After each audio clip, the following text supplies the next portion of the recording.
Okay, so I don't have any experience in Slackware, so there may be a better way of doing this, but this is what I did to get it to work. Now, I've gone ahead and downloaded DriveWire, the Java version.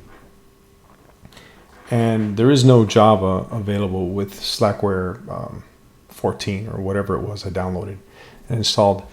So you have to do it manually. Now, I use binaries provided by Azul. I like those.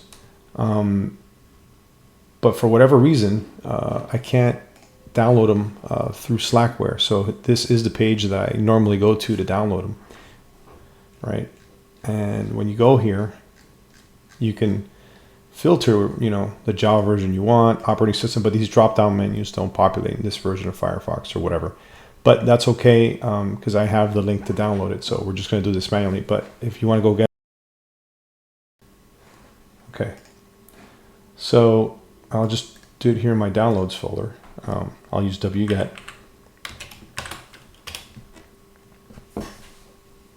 Okay, and this is Java 8 or OpenJDK 8, 64-bit. Okay, let's take a look at it there, and there it is.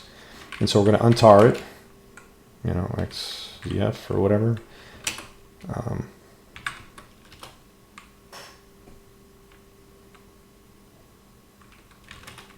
And there it is. So I can go. And then we want to move it somewhere a little bit more permanent, right? And I'm logged in as root, so I can do this. But if you're another user, you're probably gonna have to do, sudo or switch your user over to root. So I'm gonna move Zulu, right, to pretty much anywhere, but I like this. Okay, and then we're gonna temporarily set our path, right, variable to the existing path, right, and then we're going to append the new location and where the binaries are at. Okay, and so now I can type Java and I'll have Java on the system. I guess you can edit your .profile. I don't know what it is in Slackware.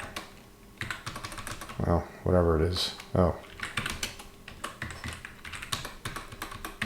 Or maybe you have to create one, but so that this path is automatically added later on when you log in.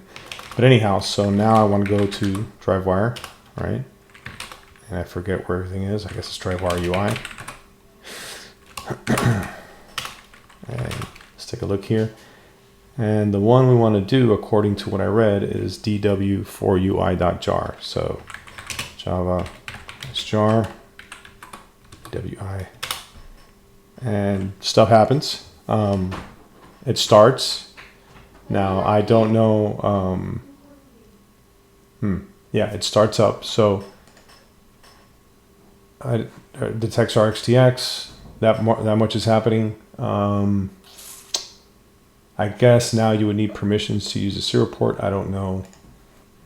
How that works here, but I guess it's got to be something similar to, let's see what group. It's not in the dialog group. It's got to be something similar to what I do on other systems. So you would do something like, again, as root. So you would use sudo. I'm not going to use sudo here, but I guess, user mod, right? Minus A, so add, minus G, dial out, and then you're a user. That's the variable for user.